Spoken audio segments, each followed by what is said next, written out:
In today's video, I'm going to teach you how to use Grammarly for Slack. Grammarly Slack integration. We're going to set up Grammarly in your browser so it can help you write cleaner, clearer messages in Slack. Start by opening your browser and heading to Google. In the search bar, type Grammarly extension for Chrome. This is the quickest way to find the official browser add-on that brings Grammarly's writing assistance into web apps like Slack. From the search results, click the link that takes you to the Chrome Web Store page for Grammarly. On that page, you should see the Grammarly browser extension, along with a description of what it does. If you don't have it yet, click Add to Chrome, then confirm by selecting Add Extension.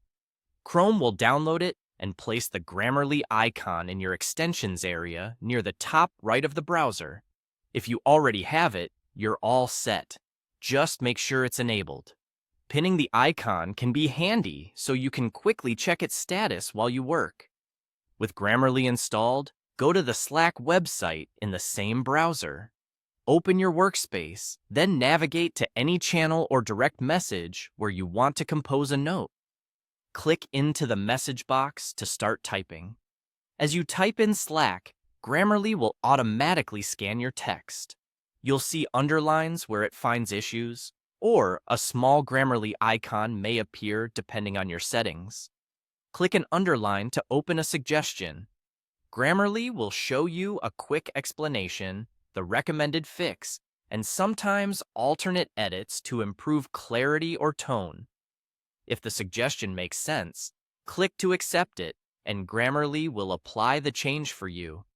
If you prefer your original wording, you can ignore the suggestion and keep typing.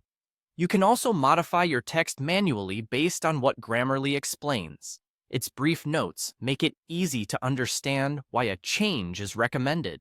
If you don't see suggestions, try refreshing the Slack tab and confirm the extension is active for that site. Also, make sure you're composing in the Slack web app, not a screenshot or a non-editable area, since Grammarly only works where you can type. That's all it takes. By searching for and installing the Grammarly extension from the Chrome Web Store, opening Slack in your browser, and composing your message, you'll get real-time feedback you can accept, ignore, or adjust, right where you write. Enjoy sending confident, mistake-free Slack messages with Grammarly watching your back.